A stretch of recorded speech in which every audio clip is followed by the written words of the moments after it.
Hey everyone, Tim Schofield here from CubeKing77.com, here to do a full review on the Samsung Galaxy Note 4, Samsung's latest flagship device, the phablet style phone, the 5.7-inch display. I do have a lot of things to talk about, especially because I've owned a Note 3, and also with Google's Nexus 6 coming out with a 6-inch display, I have a lot of things to say about the bigger size phone. So let's go ahead and just jump into the review. Alright, so here's a closer look at the device. First off, I want to talk about design. As I said, 5.7-inch display, which makes for a very large device. As you can see, I do have a case on it at the moment. I'd like to have a FlyGrip on this device, especially because of the large size. That being said, it did not stick to the faux leather on the back of it, which I will show you right now. So I needed to get a case to have it stuck to it, which was not a big deal for me because obviously a case adds extra protection. So you'll see you do have a leathery back to it. This is an upgraded feel from the Note 3. Definitely, I prefer this feel. Like I said, I put a case on it, so it's not too big of a deal for me, just for the added protection. However, it does have aluminum on the sides. So as you can see, it also does have a nice indent there. Flip it on over, just an overall premium feel to the device. Here's the buttons on the side. They feel good when you press them, the power button and the volume buttons. But with that extra aluminum, adds a little bit of weight. It's nothing too huge, but it's a little heavier than a plastic design. But I'd prefer the aluminum premium feel. This is by far the best feeling Samsung device that they have out right now of the newer devices for sure. So as I said, left side volume rockers. Down at the bottom you do have USB 2.0, which they've kind of downgraded from USB 3.0, which would add faster data transfer speeds and faster charging through USB, which is okay. I mean, I didn't use it too much. The charging is really fast. They use adaptive fast charging and it works really well. So if you're in a hurry and you can get 10 minutes of charge, and that's really helpful for the battery. You do have the stylus in the bottom right. I'll get to that in just a little bit. Power button on the right side of the device, and on the top you do have the IR blaster along with the headphone jack. On the back, 16 megapixel camera. You do have an LED flash along with a fingerprint sensor. And then also on the back you have the speaker, which is a downgrade from the Note 3 because the speaker on the Note 3 used to be on the bottom, which I prefer over the back of the device. Personally, I prefer it on the front, but that's not an option, I guess, so they moved it from the bottom to the back. I'd rather have it on the bottom just for sound quality wise and just because the direction of the sound as opposed to it going away from you. But that's Samsung's decision to go that route, I guess. You'll see at the bottom you do have two capacitive buttons, a back button and a recent running apps button, and in the middle you have a home button which also wakes the display. It's a physical button, it is not capacitive. So unlocking the device, press this recent running apps button and it brings up your recent running apps. It is a revamped style. It's very similar to Lollipop, although it is running KitKat right now. Hopefully, my guess is around January is when the Note 4 is going to get Lollipop. So you can quickly navigate through open applications like so. So if I want to go to Twitter real quick, it'll load up my Twitter feed, etc. I can press this again. It'll go back to these recent running apps, and you can go, let's say, back to the clock application. And there you go. So that's the benefit of this button, which is just like on stock Android with the on-screen buttons. They have the recent running apps. However, you can press and hold it, and it acts as a menu button. So if you miss the menu button, you can press and hold it. Some people like just having the menu button.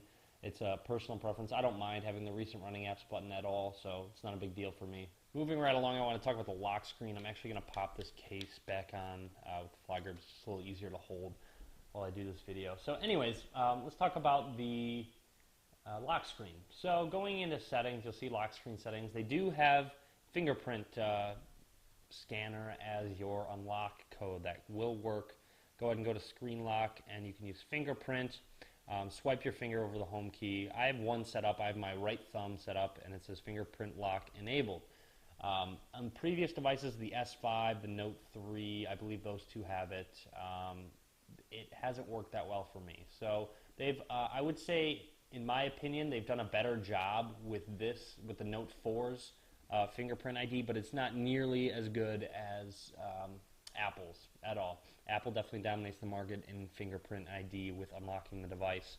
You'll see it does work though. To swipe the entire pad, trying to get it to work. It took me a couple times, but overall I wish I could just put my finger on the home button and it would recognize my thumb. That's one thing Samsung needs to work on if they actually want to compete in, I guess, security with your thumbprint. Now specs wise, as I said, 5.7 inch display, 1440 by 2560. I mean, top of the line display. I love this display, especially with auto brightness on. If you're outside in direct sunlight, it's going to turn it up enough where you can for sure see everything on the screen. So you never have to worry about not being able to see something when you're outside. Samsung's done a good job at making sure of that. It might I guess, wash out some of the colors when it turns up really bright, but hey, it's totally worth it when you actually want to see something while you're in direct sunlight. As I said, it has 3 gigabytes of RAM, Snapdragon 805 processor, top of the line specs, no doubt. Like I said, IR blaster, which allows you to control your TV, which I believe should become standard for any device. I don't think the Nexus 6 is going to have an IR blaster. It's not built into stock Android, which it needs to be. Now, as I said earlier, it does have a 16 megapixel camera on the back of the device, and it is fantastic. Trust me on this one. If you're someone that takes a lot of pictures with your phone, consider the Note 4 because the camera on it is one of the best. I mean, honestly, out of any phone I've used, this has taken the best pictures. I also have a 4K video recording demonstration. I'll link to that in the description of the video if you want to watch that. Now, not only does it take great pictures, it has a lot of settings with the software. Samsung always does a good job with that. So as I said, take a picture. Very short shutter lag.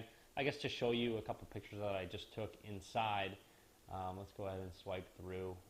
They're all in somewhat low light situations without a flash.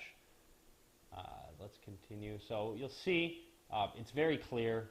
Honestly, just all of the pictures I've taken really have been great. Colors look great.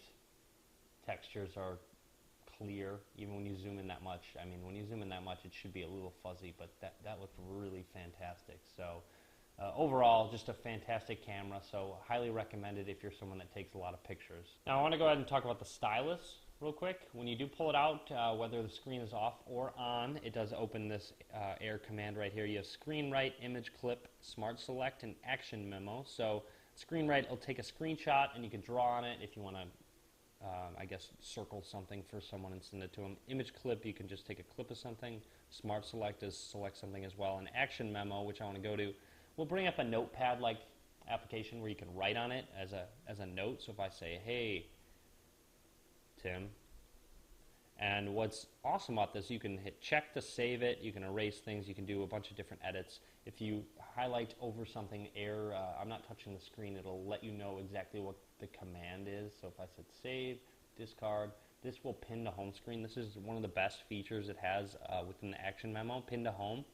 So what I want you to do is you have to touch and hold it. And then it acts as a widget. And you can put it on a home screen. So if I want to drop it on my home screen right there, it's right there. And you can resize it, and you'll see it's there on my home screen. So it's good if you want to put a quick note and throw it on your home screen, and it'll be there for you. You can tap on it and edit it some more, and then press and hold it again, and there you go. Add an extra one, or I believe if I just hit save, it should update it. Let's double check that. So this one on the right, I'm going to do this, and then I'm going to hit check, and we'll see if it updates that. It updated both of them since they were the exact same file. So very interesting. I thought this one would be separate, but it's not. So no big deal. You can just always add a new one. Obviously, there's other commands you can do. There's a button on the stylus. Did want to talk about the stylus a little bit. It has some ridges, which is updated from the Note 3, which adds to the comfort. However, it is really light, and it's also kind of small in my hand. I don't have huge hands by any means, but I wish it could be a little bit bigger, which would add the weight to the device and also, I guess, size to the device, so that's why they choose a smaller design. But in my opinion, I wish it could be a little bit bigger and also heavier. I believe if I press and hold the button and double tap, it's going to bring up that action memo as well. So if I wanted to just do something else and hit check, it's going to save it to my gallery. Also, another feature I want to show off, I'm going to go to Google Keep, is that you can, I guess, type to write. So when you hover over anywhere you can enter text, a little blue bubble goes, and you can say, hi, comma, how are you, with a question mark. And there you go. So it attempted to interpret my handwriting, and there you go. How are you? I'm going to hit check, and it will add that quick note. You'll see it's right there. So it acts as it does, I guess, writing to text on your phone. So that's another nice feature of the stylus. I really don't find myself using it too much. Occasionally I will, occasionally I won't. With a bigger screen, though, it is helpful. It's nice to have, I guess, to navigate around the device. But I wouldn't say it's a huge major factor for me personally. For you, it might be. it definitely helps. It forces you to use two hands, obviously, to use the phone. I'm someone that likes to quickly text someone back and use one hand, so I don't find myself using the stylus, which is, like I said, why I really like having a FlyGrip for this device, just because the screen is so big. But yeah, so if I want to use one hand, it's difficult to do that without it. So that's why I put it on there and have the case on there. And I mean, just without the stylus, I wouldn't be too upset. It would. It's a nice added feature though. So Samsung, keep including the stylus with the larger screens. I thought Google might have included a stylus with the Nexus 6, but they didn't. I kind of wish they would have, though. All right, now I want to talk about something that I always rant about, and I really wish Samsung would do something about it. I want to talk about Touchwiz, which is Samsung's manufacturer overlay on stock Android. If I go into settings, scroll all the way down, go to about, not all the way down, go to about device, you'll see it's running Android 4.4.4 KitKat, which is at the moment the latest, before Lollipop. Lollipop will come out very soon. But however, with that being said, Samsung puts their entirely different overlay on it. So it's going to be completely different from a Nexus device, which I don't like. I used to like Touchwiz, but then it just got bad. However, I do want to make a note that they do have good things that they have added, which should be added to stock Android. However, they have other things that just make it awful. For example, it just feels slower, I guess. It's a lot slower than it should be. If I had stock Android on this, it would fly. The specs are like top of the line, so it should have no issues. However, for example, when I press the recent running apps button, did you see how long it took for that to come up? I can do it again. I accidentally pressed the clear all button, of course, so it might show up a little bit faster. But I tap it, and it does show up a lot faster with no recent apps. But when I have recent apps, it does take a little bit of time for it to show up. And it shouldn't with a Nexus device. If I tap it, it shows up right away. So it does have multitasking like that, but if it doesn't show up right away, it's not going to be very quick. So that's just one example. I've also ran into a couple lag points when I open up the camera application and try and go into the gallery. Sometimes it takes unnecessarily long. That took a good amount of, quickly, I believe, because I had it open already. If I reboot the phone and do that, it might take a good amount of time, and I don't have a lot of pictures, so there was really no excuse for that to happen. I'll just randomly get slow parts, slow glitches, not too often, but it does happen. So, and it's unnecessary, especially after coming from a new Moto X, which basically runs stock Android, and it really doesn't have much lag at all, pretty much never, and that runs stock Android, of course. However, you do have Touchwiz, which is very heavy, intensive, and it needs a lot of RAM, I guess, to run. If I go ahead and go to storage, which I can show you how, I guess, much space Touchwiz alone takes up. So if I go to storage, let this load up. All right, so here we go. It says minimum amount of storage space required to run the system is 7.78 gigs, and that's a lot to run just that. With Touchwiz overlay, it's just so, I guess, bulky, which there are added features. Like I said, let's go over some of them now that I really like. Now, one of my favorite features that Touchwiz adds to the Galaxy Note 4 is the multi-window application. So, if you press and hold the back button, it brings up a bar right here. So if I can click and drag, it'll open up the My Files app. Now, another thing that if I click and drag it, that's what happens. Now, another thing I can do is I can press and hold the back button, and also continuing on, if I wanted to add, let's say, the Play Books application, I can drag that down to the bottom, and it's going to open up both of them. This is what a lot of Samsung users are used to with the multi-window, where it has two apps open, top and bottom. You can flip-flop them. You can make one go full screen, etc. Now, you can also exit out of it if I hit the back button while in one of them or in both of them. They're going to go away. Now, another fantastic feature that I really, really like is, let's go ahead and go to this app list again. And if I wanted to open up an application like the calendar, let's go ahead and open up the calendar. Now, if I do it like that, this is pop-up view, which basically runs applications in little windows where you can have multiple ones open and use and switch between them all at the same time, which makes it more like a desktop operating system and makes it so you can really multitask. So it'll work fine. Times equals, there you go. So that'll work fine. If you tap this little icon on the top, you can either minimize it, you can expand it into full screen, or hit an X to, I guess, close out of it. So let's go ahead and go full screen. So there we go. Another way you can get, if you're in an app that supports it, pop-up view, you can swipe from the top right corner and also change the size of the app. And there we go. So now it goes into pop-up view. So let's go ahead and bring up this list again. If you wanted to open up the calendar, like I said, you can press and hold it and drag it out. It'll open up full screen if it isn't supported in pop-up view. So let's go ahead and do that. And I don't think calendar is supported in pop-up view, so let's go ahead and try.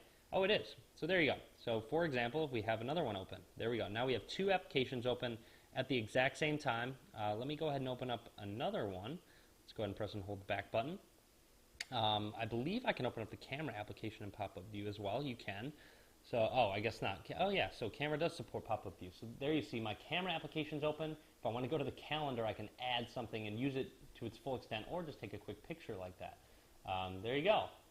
So I'm taking pictures while it's in that pop-up view, and then go back to the calculator, and do something. So that just gives you an idea. Obviously, I'm probably not going to be opening these random 3 apps at the same time, but it gives you an idea of what you can do. However, you can minimize it. So if I press the minimizing, and it brings a little bubble, like so. So I can do that with all 3 of them, and it will have all 3 applications open. You can move these bubbles wherever you want so they're out of your way, but they will always be running and open. So let's say, for example, I am doing something on Reddit. So I open up Reddit. You'll see those bubbles are still there. I can go ahead and open up that camera application. It'll open up in that pop-up view and take a quick picture if I need to or want to. And then if I want to go ahead and just minimize it real quick, there you go. And it will be open still. Same with the calculator application. Same thing, I can move it around, I can use it, I can switch back and forth between these apps. And I know I'm covering this extensively, but that's because it's fantastic. Think about it. It just really adds to desktop functionality on your Android device, which I think Android needs to start going more towards, is desktop functionality, so you can start adding, especially with tablets, adding keyboards, and just make it more like a desktop experience, so you can do things with Android devices that you can do with a desktop or a laptop. And real quick, if you want to get rid of them, you just press and hold on it, and a remove button will go right there, and you can do that real quick if you have a bunch of little dots open. You just have to press and hold it. You can't move it around. So there we go, just getting rid of all of them. One goofy thing about Touchwiz is, as I said, this device screen is extremely large. A lot of the Samsung applications like calendar, calculator, anything that starts with an S voice, S whatever, they open in full screen mode. So if I go to this calculator, I don't know why my notification bar goes away and I have to swipe down twice for it to work properly. I don't know why it does that. It's a calculator app and I have a 5.7-inch display. Please don't put that into full screen. I don't know. I have no idea why they do that. Like I said, they do it with the calendar application. It's not necessary. They need to leave that. It's called immersive mode in KitKat. It was added. And immersive mode is great for things such as watching videos or reading a book or something that you're focusing on content for a while, not when you're doing tasks such as a simple addition problem or adding a calendar event. You want that notification bar there so it shows up when any notification comes through. One little quick note that I do like about Touchwiz, one thing to note is if you swipe all the way to the left, you get this flipboard application. You can turn that off. You can just press and hold on the home screen and go to home screen settings and turn off flipboard briefing. You can change the transition effect of the home screen. Also with widgets, one little neat thing is they've added folders to the widgets. I don't think I've noticed that before. Maybe I just missed it on other devices, but it's nice that it's there. For example, if there's multiple widgets for one app, if I tap on the S Health app, you'll see there's 2 widgets right here. So it doesn't clutter up the entire widgets. You'll see you have a flashlight and a mobile hotspot, all that good stuff. So it's really nice that they do have that there. I don't remember that being on stock Android. Maybe I'm wrong, but either way, it's on the Note 4. If you want to check out, I guess, some of the screen colors, we can go ahead and swipe through some of these wallpapers. The screen is fantastic. I mean, it's a huge display. When you're playing games or watching videos, it's just one top of the line, I guess, is what I'm trying to say. Is that if you're looking for a great screen, this is one of them. Great camera as well. Like I said, specs of this device are just fantastic. Going back to here, set as wallpaper, which was already my wallpaper, so there we go. And finally, I want to go through some of the settings on the Note 4. At the top, you do have just quick settings, Wi-Fi, Bluetooth, wallpaper, lock screen just kind of aggregates the main ones up at the top. Network connections, pretty standard there. You do have download booster, actually, which will allow you to use, when you're downloading a larger file, use Wi-Fi and mobile networks at the same time. Connecting, you have screen mirroring, mirror link, printing NFC.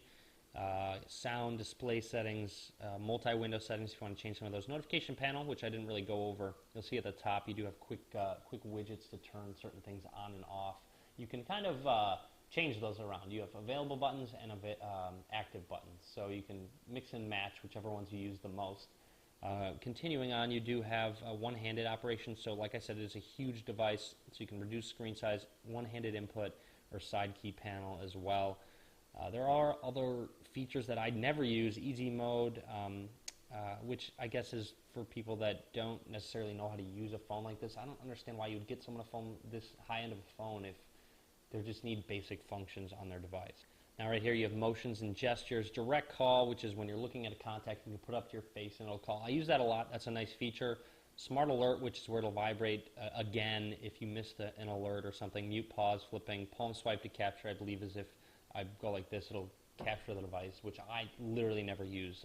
To take a screenshot, it's home button and power button at the same time if you're interested in that. Continuing on with settings, really nothing else out of the ordinary. Battery life is something I want to talk about. It does have a 3220 milliamp hour battery. You'll see I am at 37% at 7:30, almost 7:30 p.m. That's pretty typical. I get almost just about all day. Battery life has been great on the Note 4. It is comparable to any other high-end device out there. It didn't perform that well when I first got the device. However, Samsung pushed out an update which helped a lot. So battery life is good. Great, actually. I would say great. It's better than the Moto X 2014. It's comparable to the S5. It's comparable to the Note 3 if you're coming from the Note 3. It's actually probably a little bit better than the Note 3's battery, which I thought was great as well. So Note 4's battery is great, as it should be. With such a big device, you can put a bigger battery in it. I mean, Touchwiz probably affects it in some way with it being so intensive and memory hogging, I guess. So that probably affects it, but it's still great on battery life, and it's going to last you just about all day. One last thing I want to note with the S Pen is that since there's a physical home button, it's kind of a pain to press the physical home button. Let's say I'm using this, and let's say I'm in an application. So if I go into an application, I want to go home, I have to press this physical home button with the stylus, which is kind of uncomfortable and it's just somewhat difficult to do. The capacitive buttons work fine when pressing the stylus, so you'll see that works just fine, but the home button's just kind of a little pain to press while using your stylus. Alright, so some final thoughts.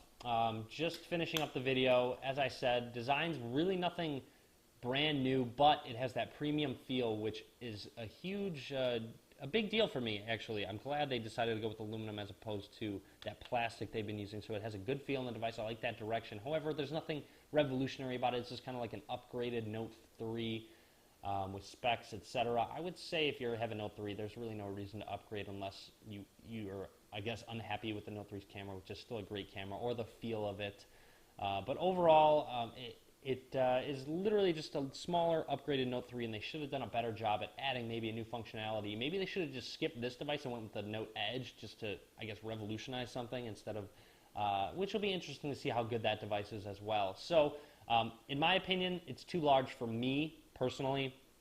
Other people I know love the bigger devices, which is fine, which is great that we have these options. That's why it's so fantastic that so many different manufacturers make devices. But again, in my opinion, it's too big. The FlyGrip helps a lot for me. It's essentially a necessity with a screen this large. I'm going to have to put it on my Nexus 6 as well when I get one of those. I'll be doing videos on that soon. But overall, huge device, but it's a great device. The screen's great. The camera's fantastic. Touchwiz brings it down, though. That's the only thing. But Touchwiz also can bring it up in certain functionality features as well. So it's give and take with Touchwiz with speed. Expect it to be a little slower than something running stock Android or Sense is quick.